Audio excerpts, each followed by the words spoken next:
I'm Sarai. And I'm Haley. And this is Seamwork Radio. Welcome back to Seamwork Radio. Today we're talking about the best sewing books you can get if you're a beginner, or even if you're beyond the beginner stage and you just want to build a great library. So we're going to cover the 3 types of sewing books beginners need in their library, and then our recommendations for specific titles to pick up.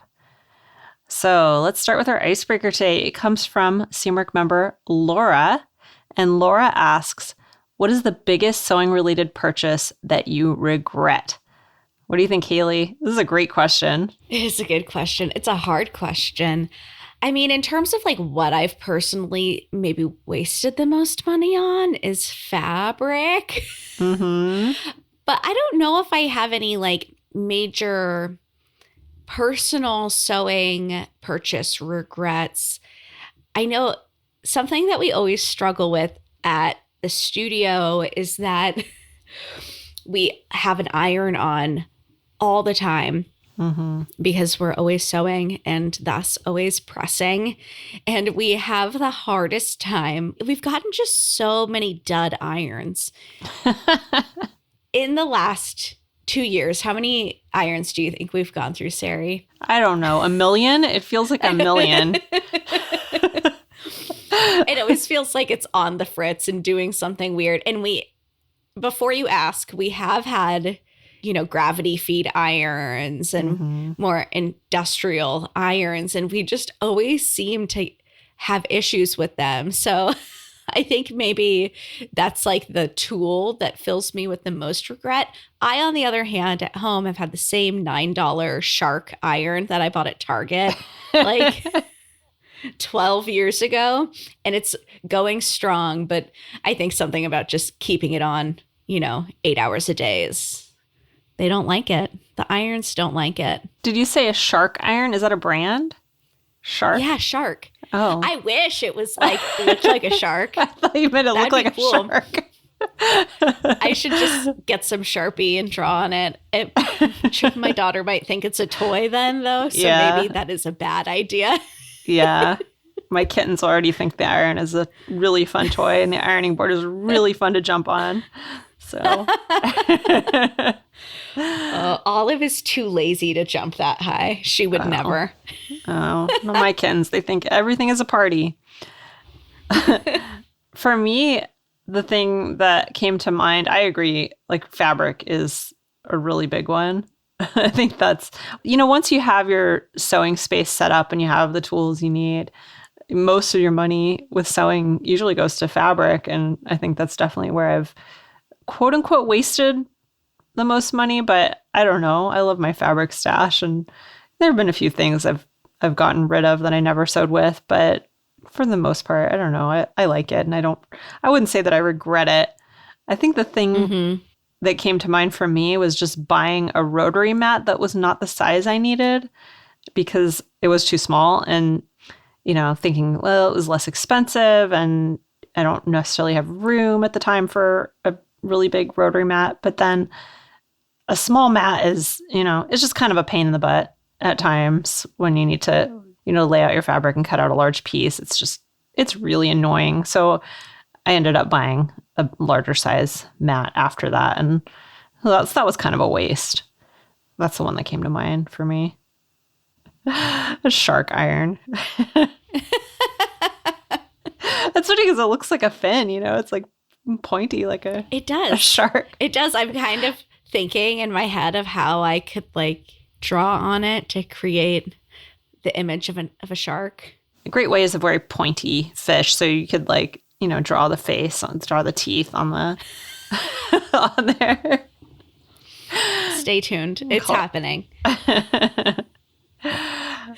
All right. Well, if you have an icebreaker for us for a future episode, you can submit it by going to seamwork.com/go/icebreakers if you're a Seamwork member. So that'll take you right to our community post with icebreakers where you can just leave your own ideas. That's where we collect them and we grab them for the episodes. And we really appreciate everybody's, including Laura's today. It's really fun to read them. So that's seamwork.com/go/icebreakers if you want to submit your own. All right, so let's talk about sewing books. So How many sewing books do you think you have, Haley? I don't know the exact number, but I am currently in the process of moving. So I just packed all of my books up and they fit into 3 medium-sized U-Haul boxes. That also includes all of my fashion books, kind of coffee table books and things like that. Mm-hmm. But I'd have to guess anywhere in the ballpark of 50. Wow. 50. There's a lot of books. What about you? I don't have that many. I have had a lot of sewing books in the past, though. I've definitely collected them, and I used to have a ton of them, and fashion books. A lot of them I kept at the studio, and then we had some big studio sales, and we just purged almost all of them. So that left me with very few, and most of them are still at the studio, so they're not even in my house. I live now 45 minutes away from the studio, so it's not nearby. It's not something that I'm at every day. So I don't know how many are left there. Maybe 10 or 15 are still there. And then here at my house, maybe 5. I actually have more knitting books at my house than I have sewing books for some reason. I think because knitting books include knitting patterns in them often, or they're just stitch libraries, so you kind of reference books that are really helpful. But I feel like with a lot of sewing stuff, you can find a lot more information online these days. I feel like I still need books, but I need just a small number of them to have a pretty good library for my house. Yeah. They're fun, though. They're fun to collect. They are. I'm such a book girl. I have trouble parting with books unless it's novels and things like that. That's the kind of book I like to, once I read, I pass it along or I get it from the library or download it on my Kindle. But cookbooks and sewing books, I can't get enough. Those are my 2 book vices. Yeah, I'm like that with cookbooks.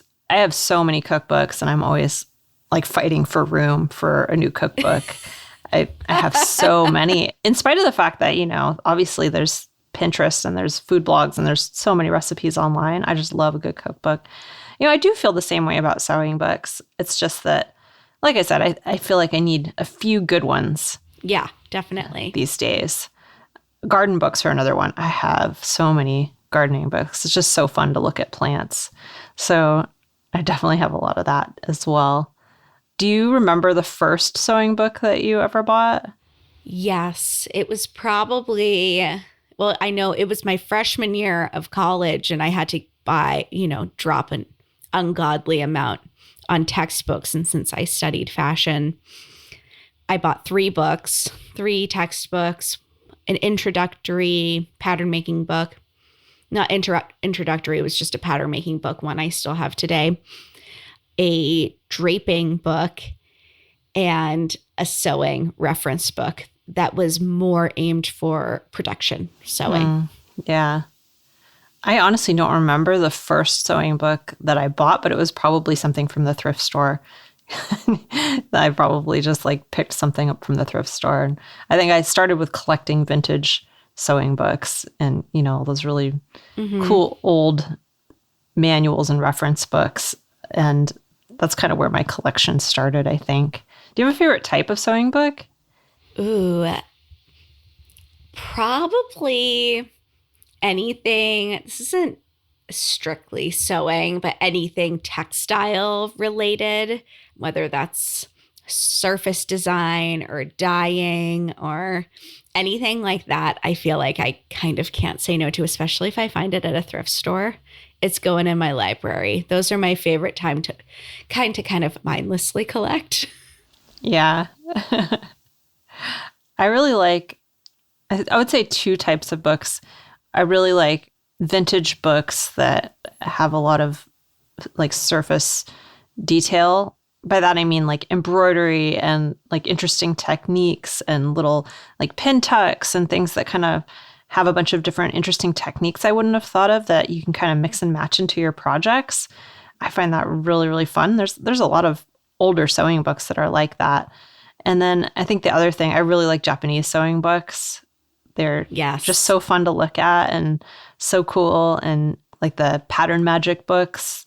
I've never made anything from a pattern magic book, but they are so inspiring and cool. And just like looking at all the cool 3D shapes you can make with fabric is just really, really neat. So I think those books are so creative and very inspiring to me. There's a lot of really cool Japanese publishers. Oh my gosh. I love Japanese sewing books. That's a good one. I have quite a few of those as well. Mm-hmm. When I lived in San Francisco, I love nothing more than going to Kinokuniya and shopping for Japanese sewing and knitting books and even crochet books. Like, it's just so, so fun. If you live near a Kinokuniya, it's awesome. It's amazing. I think there's one in Seattle. I haven't been in a long time. They're really great books. They're not the best for beginners necessarily because a lot of times they're not translated. And so you have to have a pretty good base knowledge of sewing in order to sew everything up. And they're not necessarily always they don't have a ton of sizes necessarily. So it's something to look out for. But if figuring out an order of operations is not a problem for you, then you can stop listening to this episode now and just go buy 1 million Japanese sewing books. You probably won't regret it. All right. Haley, do you want to run us through some of these books we do recommend for beginners? Yes. Well, first I want to introduce kind of our suggested framework for building your sewing library if you're a beginner or you just want to build a library. There are 3 types of books we think are a great addition or great building blocks for your library. The first is reference books. This is like, sewing technique reference books. The second is fitting books. So a great kind of Bible that you can refer to anytime you run into a fitting issue. And then project-based books. These are more kind of in the line of what we're talking about with the Japanese pattern books. Project-based books contain patterns that you can, sew from. So we're going to go into each of these 3 categories today. So first is a reference book.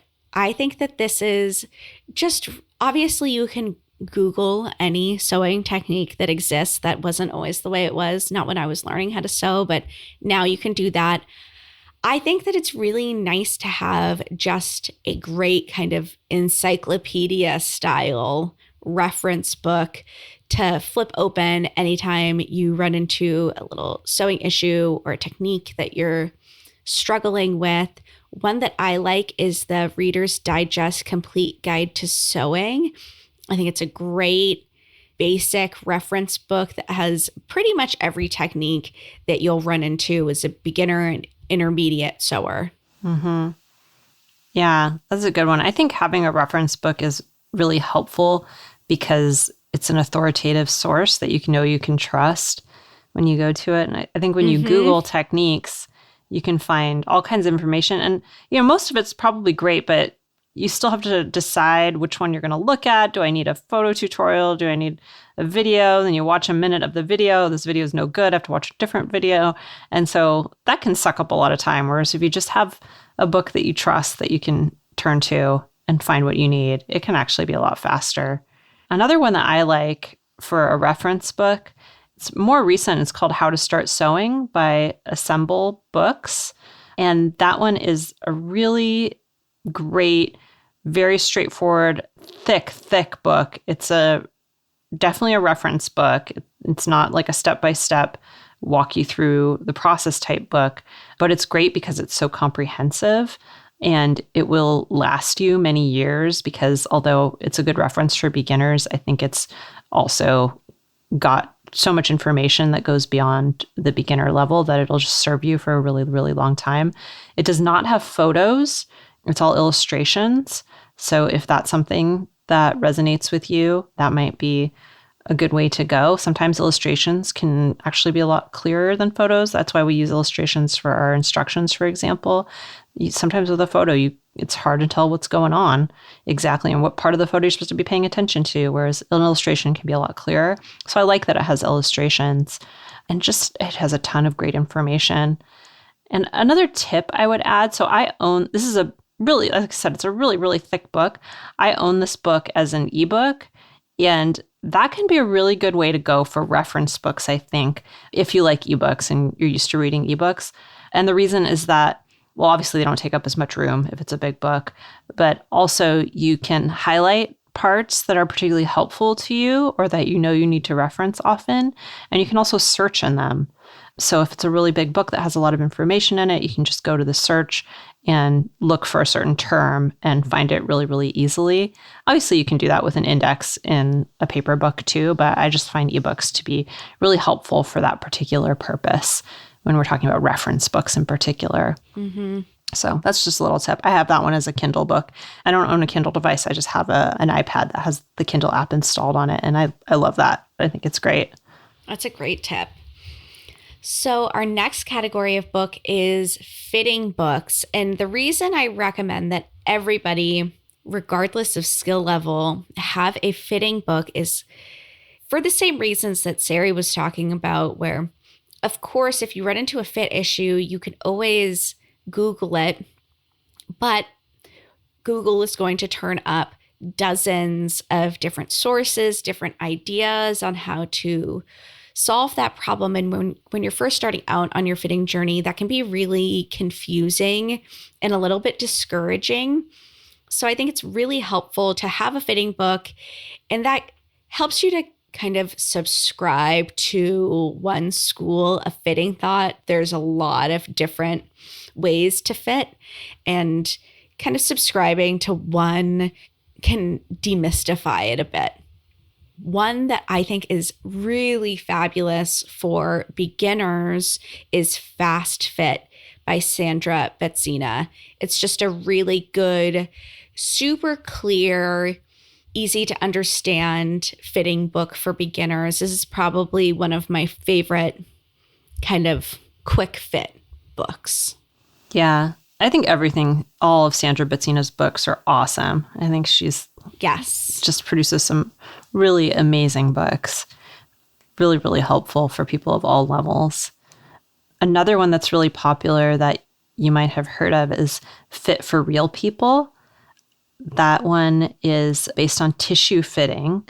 So it's a method of using the pattern and kind of pinning it to your body in order to assess the fit rather than going straight to a muslin. So that's an interesting way to fit that a lot of people really like. And so that's another one that you can check out. So like Haley was saying, these different kind of schools of thought on fitting, that's kind of another direction that you can pursue.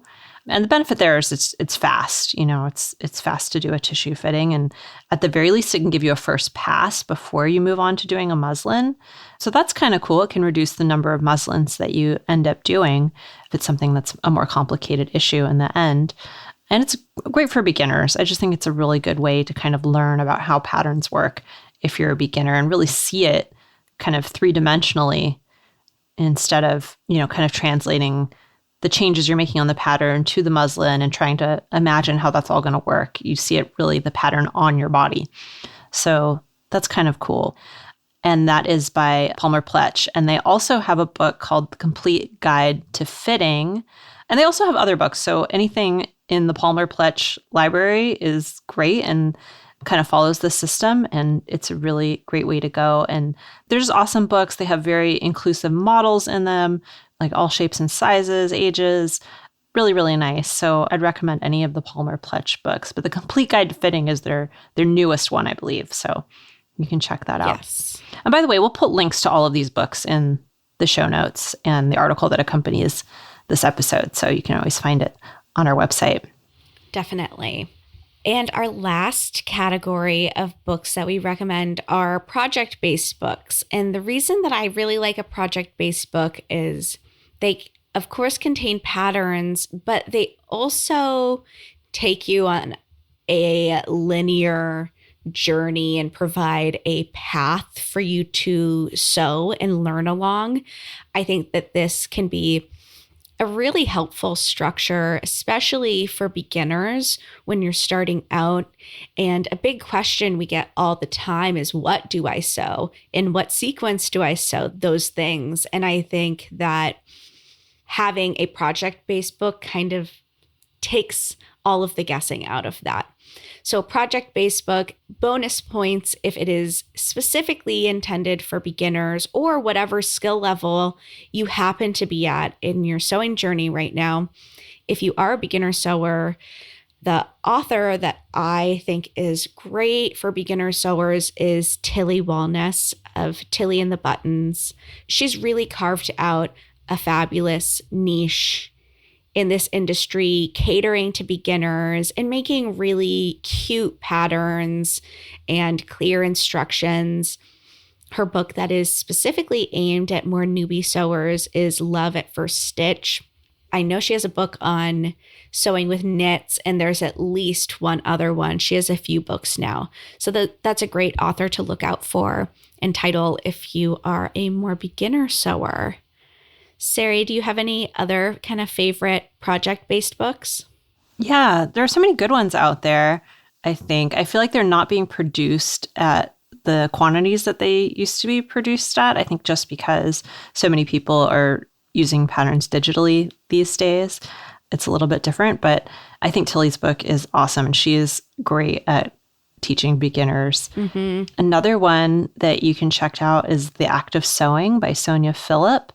That's a really great book for beginners because the designs are really lovely and simple designs that I think would appeal to a lot of people and are fairly simple to sew. And I think she really captures that simple but elegant style that is perfect for beginners. Another one is Ahead of the Curve by Jenny Rushmore. We have an episode with Jenny. One of our first episodes, was it our first episode of the podcast, is an interview with Jenny Rushmore. So you might want to check that out. She's an amazing person. But her book, Ahead of the Curve, is another really great project-based book for beginners. And then I have to give a shout out to my own out-of-print old book, if you can find it. I wrote the Colette Sewing Handbook for Colette Patterns years ago, and it's now out of print, but you can still find copies, I think, on Amazon if you want to. But it's kind of in line with this ethos of creating patterns that sort of walk you through the skills you need. And that was really based on not so much building the skills of learn how to do this type of zipper, and which I think is also really, really great, but it was more learning kind of the big parts of sewing, like trying out fitting and learning about finishes and, this understanding patterns and kind of those bigger concepts that I think are great for beginners to kind of start thinking about. So it's called the Colette Sewing Handbook, and you can probably just look on Amazon. I haven't looked in a long time, actually. I don't know what they're going for on Amazon or if there are any copies on Amazon, but I'm sure there are. So that's another one you could check out. Fun fact about the Colette Sewing Handbook is that is how I met Sarai to begin with. Is I worked in a fabric store and we were having a book launch party for her when she came and visited LA. And that's where I met Sarai the first time. What year was that? Oh, gosh. I don't know. I don't even know what year that came out. A long time ago. That's what year is a long time ago. It was a long time ago. I think it was it 2011 or 12? So I think in that ballpark. Yeah, I was going to say 2012, maybe. Probably around there somewhere. That's 10 years ago. Wow. Yeah. Amazing. Going strong. Yeah. All right. Well, this is a really good list. I think this is a great place for beginners to start. So I'm just going to recap the books that we mentioned. So we talked about 3 different categories: getting a good reference book, getting a good fitting book, and getting a good project-based book. So the reference books we mentioned are The Reader's Digest Complete Guide to Sewing and How to Start Sewing by Assemble Books. And then the fitting books we mentioned are Fast Fit by Sandra Betzina, and then several Palmer Pletch books, including Fit for Real People and the Palmer Pletch Complete Guide to Fitting. And again, we'll link all of these in the show notes if you are not sure how to spell Palmer Pletch, for example. And then finding a good project-based book, we recommended Love at First Stitch, The Act of Sewing, and Ahead of the Curve. And also, if you can find it, the Colette Sewing Handbook, which is out of print. So those are all of our books. And if you have a favorite beginner book that we did not mention, we would love to hear it. So you could just give us a shout out in the community. Go head over to the community if you're a CMORC member and let us know. Just go to cmorc.com and share what your idea is for a good beginner book. And we'll maybe do a little follow-up if we get some more suggestions. But I think this is a really great place to start. And another great place to start is with our free weekly snippets newsletter. If you're not on it already, it is totally free, and we send out a new sewing tip every week along with free videos and lots more great stuff. It's a great way to keep up with all of the cool stuff that we put out every week, most of which is free, and it has over 200,000 subscribers. We've been doing snippets for years and years and years, and it is a great way to get kind of your sewing fix every week. So you can get it for free at getsnippets.com. And if you liked this episode, please consider leaving us a review on Apple Podcasts or on Spotify or whatever podcast platform that you're listening to right now. We would love to hear from you. We would love to hear what you think. And if you could give us a 5-star rating, it would be very, very much appreciated. It helps people find this show. And we love reading your comments there as well. So you can also follow us on YouTube at CMORC Video. And there we post all kinds of cool sewing videos. And I think if you like the podcast, you'll really love it. So you can find that at CMORC Video on YouTube. You can find us on Instagram at CMORC. And if you'd like to join CMORC and become part of our private community, plus get access to hundreds of sewing patterns and dozens of sew along classes, our podcast listeners get a 50% off lifetime discount when you join at cmorc.com/go/podcast50. That's a really great deal. I mean, it's a great deal at full price, I think, but it's a great deal if you grab that 50% off discount and you can keep it for as long as you're a member. It's just an amazing value. So head over to cmorc.com/go/podcast50 to grab that. And that's it for us this week. I'm Sarai. And I'm Haley. And this is CMORC Radio.